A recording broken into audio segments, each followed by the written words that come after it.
அஸ்ஸலாமு அலைக்கும் வரஹ்மத்துல்லாஹி வபரகாத்துஹு. அன்பிற்குரிய அல்லாஹ் நல்லடியார்களே, இந்த புனிதமிகு ரமலான் மாதம் அல்லாஹ்வுடைய புறத்திலிருந்து உம்மத்துகளுக்காக வழங்கப்பட்ட ஒரு அற்புதமான மாதம். இந்த மாதத்தில் நோன்பு வைப்பது வழி அவரவர்களுடைய தக்வாவை வலுப்படுத்தணும். நம்முடைய சமுதாயம் எங்கே சென்று கொண்டிருக்கிறது என்று பார்த்தால் மிகவும் மிகவும் வருத்தமான ஒரு செய்தியை நாம் சொல்ல வேண்டிய ஒரு இக்கட்டான ஒரு சூழலில் நாம் இருக்கிறோம். பொதுவாக இப்போது ஒரு 2-3 நாட்களாக நடக்கக்கூடிய ஒரு பேசும் பொருளாக ஒரு இஃப்தார் பார்ட்டி இருக்கிறது. உண்மையில் அந்த இஃப்தார் பார்ட்டிக்கு அழைப்பு கொடுத்து முஸ்லிம்களை எல்லாம் வரவைத்து அங்கு இஃப்தார் பார்ட்டி நடத்தினார். அதே மாதிரி ரமலான் மாதம் ஆகிவிட்டால் அரசியல் தலைவர்களும் அல்லாதவர்களும் இஃப்தார் பார்ட்டி நடத்துவதுண்டு. அந்த இஃப்தார் பார்ட்டி நடத்தக்கூடிய நபர்களுடைய உள்ளத்தில் என்ன இருக்கிறது என்பதை நாம் பார்க்க வேண்டியதில்லை. அவரவர்களுடைய மனதில் உள்ளதை அல்லாஹ் மட்டுமே நன்கறிவான். யார் என்ன நினைத்தாலும் சரி, அவருடைய உள்ளத்தில் இருப்பது ரப்பு தஆலாக்கு மட்டும்தான் தெரியும். முஸ்லிம்களாகிய நாம் என்ன செய்யணும் என்று எப்போதாவது யோசித்தது உண்டா? இஸ்லாமில் இருக்கக்கூடிய அனைத்து சட்டங்களும் தெளிவாக இருக்கு. அல் ஹராமு பையனுன் வல் ஹலாலு பையனுன். ஹராமுனா என்ன, ஹலாலுனா என்ன தெளிவாக சொல்லப்பட்டிருக்கு. அப்படிப்பட்ட இந்த இஸ்லாமிய மார்க்கத்தில் அவர்கள் உண்ணக்கூடிய உணவும் உடுக்கக்கூடிய உடையும் பருகக்கூடிய தண்ணீரும் எல்லாமே ஹலாலானதாகத்தான் இருக்கணும். அதுதான் ஒரு முஸ்லிமுக்கு அழகு. அவன்தான் உண்மையான முஸ்லிம். ஒரு ஹதீஸை நம்ம பார்க்கலாம். இன்று இந்த ஹதீஸ் மிகவும் ஏற்றமானதாக இருக்கும். ஸல்லல்லாஹு அலைஹி வஸல்லம் அவங்க கூறினார்கள், யா அய்யுஹன் நாஸ் இன்னல்லாஹ தய்யிபுன் லா யக்பலு இல்லா தய்யிபா. மக்களே, அல்லாஹு தஆலா மிகவும் தூய்மையானவன், அவன் தூய்மையானதைத்தான் ஏற்றுக்கிறான். வ இன்னல்லாஹ தஆலா அமரல் முஃமினீன பிமா அமர பிஹில் முர்ஸலீன். நபிமார்களுக்கு ரசூல்மார்களுக்கு எதை கட்டளையிட்டானோ அதை தான் இந்த மக்களுக்கும் அல்லாஹு தஆலா கட்டளையிட்டு இருக்கிறான். நபிமார்களுக்கு எதை கட்டளையிட்டானோ அதையே அல்லாஹு தஆலா இந்த படைப்பினங்களுக்கும் இந்த மனிதர்களுக்கும் கட்டளையிட்டு இருக்கிறார். என்னட்டு சங்கையான ரசூலை கரீம் ஸல்லல்லாஹு அலைஹி வஸல்லம் அவர்கள் முஃமின் சூரத்தில் உள்ள ஒரு 51வது வசனத்தை ஓதி காமிக்கிறாங்க. யா அய்யுஹர் ரசூல் குலு மினத் த்வய்யிபாத்தி வஅமலு ஸாலிஹா. ஓ ரசூல்மார்களே, நீங்கள் நன்மையானது நல்லவற்றிலிருந்து நீங்கள் உண்ணுங்கள், நல்ல அமல்களை புரியுங்கள். நல்லதை மட்டும்தான் உண்ணணும். நல்லதை மட்டும் உண்ணணும்னா என்ன அதுக்கு அர்த்தம்? ஹலாலானதை உண்ணுங்க, ஹலாலானதை பருகுங்க, ஹலாலானதைத்தான் நீங்கள் பயன்படுத்தணும் என்பதுதான் ரசூல்மார்களுக்கு இடுபட்ட அந்த கட்டளை. இன்னொரு ஆயத்தை கூட ஸல்லல்லாஹு அலைஹி வஸல்லம் ஓதி காமிக்கிறாங்க. அல் பக்ரால 172வது வசனம். யா அய்யுஹல்லதீன ஆமனு, இறை நம்பிக்கையாளர்களே. முதல்ல அல்லாஹு தஆலா ரசூல்மார்களுக்கு சொன்ன அந்த வசனத்தை ஸல்லல்லாஹு அலைஹி வஸல்லம் ஓதி காமிக்கிறாங்க. ரெண்டாவது இறை நம்பிக்கையாளர்களிடத்தில் சொல்ற, யா அய்யுஹல்லதீன ஆமனு, ஓ இறை நம்பிக்கையாளர்களே, குலு மின் த்வய்யிபாத்தி மா ரஸக்னாக்கும், நீங்கள் நல்லவற்றிலிருந்து தூய்மையானதிலிருந்து உண்ணுங்க. மா ரஸக்னாக்கும், உங்களுக்கு நான் தராம இல்லை, நான் தந்திருக்கிறேன். நான் உங்களுக்கு வழங்கியதிலிருந்து நன்மையானது, தூய்மையானது, ஹலாலானது என்னவோ அதை உண்ணுங்க. அது அல்லாததை நீங்கள் உண்ணாதீங்க. அப்போ ரசூல்மார்களுக்காகட்டும் அல்லது மனிதர்களுக்காகட்டும் எல்லோருக்குமே ஹலாலானதை தான் அல்லாஹு தஆலா கட்டளையிட்டு இருக்கிறார். அப்போ இங்கே நாம் கவனிக்க வேண்டிய விஷயம் ஹலாலு மட்டும்தான் முஸ்லிமானவன் ஏற்றுக்கிடணும். ஹலாலானது அல்லாததை ஏற்றுக்க கூடாது. இந்த ஹலாலு ஹராமு வாஜிபு சுன்னத் இதெல்லாம் யாருக்கு தான் பொருந்தும்? ஷஹாதா கலிமா சொன்னவனுக்கு தான். அல்லாதவர்களை பற்றி நாம் பேச்சல்ல. அரசியல் தலைவர்களோ அல்லது சினிமா நடிகர்களோ அவர்களுக்கு இஸ்லாத்தினுடைய எந்த விதமான அந்த ஒரு தக்லீஃபும் அந்த ஒரு கட்டளையும் கிடையாது. அவர்களுக்கு இஸ்லாத்துடைய கட்டளைகள் எல்லாமே முஸ்லிம்களுக்கு தான். அப்போ முஸ்லிம்கள் தான் இஸ்லாத்துடைய கட்டளையை ஏற்று நடக்க வேண்டும். அப்போ இஸ்லாத்துடைய கட்டளைகளை ஏற்று நடக்க வேண்டிய அந்த முஸ்லிம்கள் இன்று இந்த ஹலாலையும் ஹராமையும் எல்லாம் காற்றில் அப்படி பறக்க விட்டு கொண்டிருக்கிறார்கள். உண்மையை சொல்ல போனால் அந்த நோன்பு திறக்கும் நிகழ்ச்சியில் அந்த குறிப்பிட்ட நபர் தன்னுடைய பணத்திலிருந்து நோம்பாளிகளுக்கு உணவு கொடுத்தார். அவருடைய நல்ல மனதாக இருக்கலாம், இல்லாமல் இருக்கலாம். அது அவருடைய உள்ளத்தில் இருப்பது அல்லாஹ் மட்டும்தான் அறிவார். நாம் அவரை பற்றி பேச்செடுக்கல. அதே மாதிரி அரசியல் தலைவர்கள் அவர்கள் கொடுக்கக்கூடிய இஃப்தார் நிகழ்ச்சி அது அவர்களுடைய அந்த உள்ளத்தில் இருக்கக்கூடிய விஷயம் நாம் பார்ப்பதல்ல. அது என்ன ஏது என்பதெல்லாம் வெளிப்படையாக சிலர்கள் பலவிதமான விமர்சனம் செய்வார்கள். அதெல்லாம் ஒரு பக்கம் இருக்கட்டும். ஒரு ஆன்மீகமான நிலையில முஸ்லிம்கள் சிந்திக்கட்டுமே ஆழமாக.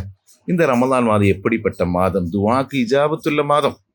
துஆக்கு இஜாபத்துள்ள இந்த மாதத்துல ஆலிம் என்ற பெயர் போர்வையில் இருக்கக்கூடிய ஒரு சிலரை போய் அங்க இருந்தது மிகவும் வருத்தத்தை தருது. எதற்காக இப்படி அவர்களே முன்மாதிரியாக இருக்கிறார்கள் என்று சொல்லும்போது மிகவும் கவலைக்குள்ளாக இருக்கிறது. அதாவது எல்லா நிலையிலும் சமய நல்லிணக்கம் என்ற நிலையிலாக இருந்தால் அது வெறும் இந்த ரமலானுடைய விஷயத்தில் மட்டும்தான் சமய நல்லிணக்கமா? மத நல்லிணக்கம் என்பது இந்த ஒரு ரமலானுடைய இஃப்தார் பார்ட்டில தான் முடியுமா? வேற எல்லாத நிலையில முடியாதா? யோசிக்க வேண்டாமா இதெல்லாம்?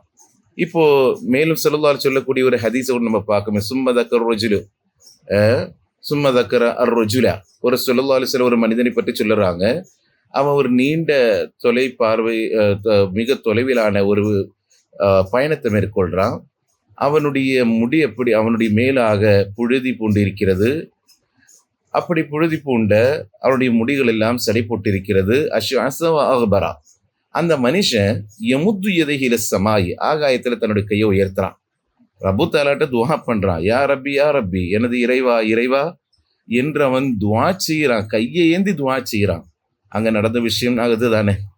அங்க ஒருத்தர் துவா பண்றார். அந்த துவா பண்ணக்கூடிய வேலையில யா இறைவா இறைவான்னு துவா பண்றார். என்னமா துவா பண்ணார்? மத்அமுஹு ஹராமுன் மஷ்ரபு ஹராமுன், சாப்பிட்ற சாப்பாடு ஹராமு, அவன் குடிக்கிற பானியம் ஹராமு. அது ஹராமும் ஹராமாக இருக்கின்ற பொழுது மல்பசுஹு ஹராமுன், அவனுடைய ஆடையும் ஹராமு. மத்அமுஹு ஹராமுன் மஷ்ரபுஹு ஹராமுன் மல்பசுஹு ஹராமுன் வகுதிய பில் ஹராமி, அவன் ஹராமிலாக அவன் அப்படியே முழுமையாக அவன் உண்ணக்கூடிய உணவு மட்டுமல்ல, அவன் பருகக்கூடிய அந்த எல்லா விஷயமே ஹராமானதாக இருக்கின்ற பொழுது பிறகு எப்படி அவனுடைய அந்த துவா ஏற்கப்படும்? ஸல்லல்லாஹு அலைஹி வஸல்லம் கேட்டது இது. கைகளை வானத்தின் பக்கம் உயர்த்தி இருக்கிறான். இறைவா இறைவாயின்னு கையை உயர்த்தி கண்ணீர் விட்டு அழுகிறான். அவரது உணவு ஹராமாக உள்ளது, அவருடைய பானம் ஹராமாக உள்ளது, ஹராமானதையே ஆடையாக மணிகிறார். பிறகு எப்படி துவா அவரது ஏற்கப்படும்? எவ்வளவு தெளிவாக சொல்றாங்க. எப்படி அவனுக்கு அந்த ஒரு துவா ஏற்கப்படும்? லிதாலிக்க, அந்த மனுஷனுடைய ஒருபோது ஏற்கப்படாதுன்னு அர்த்தம். அப்ப இந்த இடத்துல நாம் கவனிக்க வேண்டிய விஷயம் என்ன? ஒரு துவாவும் ஏற்கப்படணும்னா ஹலாலான உணவு, அதே மாதிரி உண்மையான பேச்சுக்கள் எல்லாமே மிகவும் அவசியம். புரியுதுங்களா? நல்ல ஹலாலானது தான் உண்ணணும். நான் கேட்கக்கூடிய கேள்வி, அந்த இடத்துல உண்ட உணவு முஸ்லிம்களை பொறுத்த வரைக்கும் ஹலாலானதா? இன்னைக்கு இஃப்தார் பார்ட்டியில பலரும் மண்டிட்டு அடிச்சுக்கிட்டு ஓடிக்கிட்டு ஒரு அந்த ஒரு இஃப்தாருடைய வேலையில இது தேவைதானா? மக்களை நாம் யோசிக்க வேண்டாமா? இது தேவையுள்ள ஒரு விஷயம்தானா? எத்தனையோ முஃமின்களான மனிதர்கள் தங்களுடைய கைகளை கொண்டு உழைத்த அந்த உழைப்பினால் பள்ளிவாசல்ல கஞ்சி கொடுத்து வடையை கொடுத்து, அதே மாதிரி அங்கு கொடுக்கக்கூடிய அதே உணவு தானே பள்ளிவாசல்ல கொடுக்குறாங்க. எவ்வளவு அற்புதமான பள்ளிவாசல்ல வைத்துக்கொண்டு முஃமின்களோடு சேர்ந்து உட்கார்ந்து அந்த இமாம் அவருடைய துஆவுடன் அந்த மிகவும் ரப்பினுடைய நெருக்கமாக இருந்து நாம் அந்த ஒரு நோன்பு என்பது சாதாரண விஷயமா? ஒவ்வொரு நோன்பும் நமக்கு மிகவும் மிகவும் விலை மதிப்பற்றது.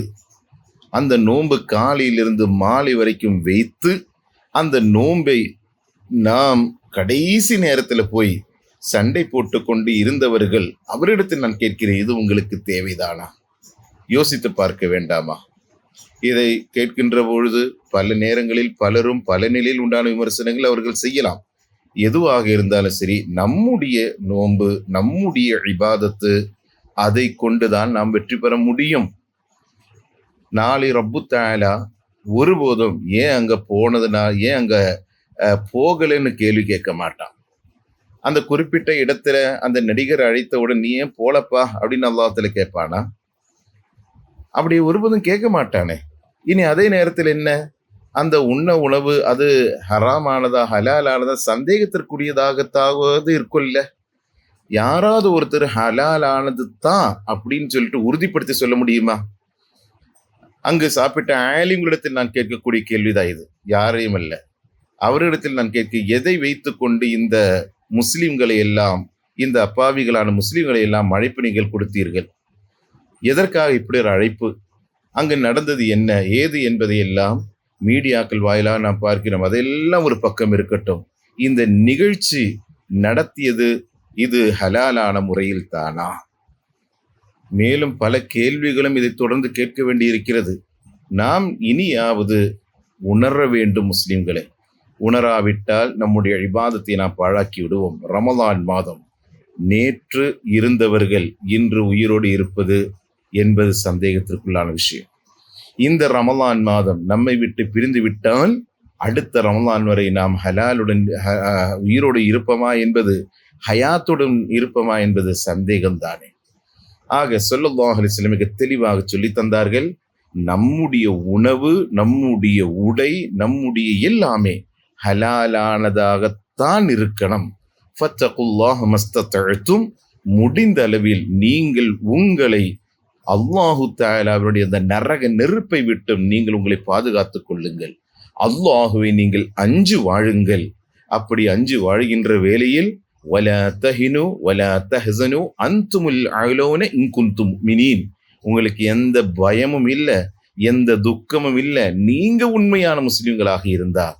இன்று என்னவெல்லாம் நடக்கிறது? நமது தலைவர் நாயகமும் பெருமானார் முஹம்மது ரசூலுல்லாஹ் ஸல்லல்லாஹு அலைஹி வஸல்லம் அவங்க, அந்த நபிகள் நாயகம் ஸல்லல்லாஹு அலைஹி வஸல்லம் அவர்கள் சொன்னது என்னவோ அதை ஏற்றுக்கொள்வோம். நான் மத நல்லிணக்கம் என்பது வேண்டாம் என்பதல்ல, மத நல்லிணக்கம் என்பது வேண்டும். ஆனால் அது இந்த ஒரு முறையில்தான் நிறைவேற்றும் என்பது கிடையாது. எத்தனையோ நிகழ்ச்சி மூலமாக நாம் நிறைவேற்றலாம். ஆக மொத்தத்தில் ஹலாலான உணவு, ஹலாலான உடை, இதை இது குறிப்பிட்ட நபரை மட்டும் நான் சொல்லவில்லை, எல்லா தரப்பு மக்களிலும் நாம் கவனிக்க வேண்டியதாகத்தான் இது இருக்கிறது. ஆக மொத்தத்தில் இப்படிப்பட்ட விஷயங்களில் நாம் ஒருபோதும் ஈடுபட்டு நம்முடைய இபாதத்தை நாம் பாழாக்கிவிட வேண்டாம். யார் எங்கு என்ன கூப்பிட்டாலும் ஓடுவது என்பது வேண்டாம். அந்த உணவு ஹலாலானதா இல்லையா என்றெல்லாம் சற்று ஆராய்ந்து விட்டு நாம் போகுவதுதான் மிகவும் நன்று. தெளிவாக ஹலால் அல்ல ஹராமுதான் தெரிந்த பிறகும் போவது என்பது சரியானது அல்ல. அல்லாஹு தஆலா நம்மை பாதுகாத்திடுவானாக. அதே மாதிரி இன்னும் எத்தனையோ விஷயங்கள் இதை தொடர்ந்து நாம் சொல்லிக்கொண்டே இருக்கலாம். அல்லாஹு தஆலா நம்ம எல்லோரும் புரிந்து கொள்வானாக. வாஹிரு தஅவானா அனில் ஹம்துலில்லாஹி ரப்பில் ஆலமீன். அஸ்ஸலாமு அலைக்கும் வரஹ்மத்துல்லாஹி வபரகாத்துஹு.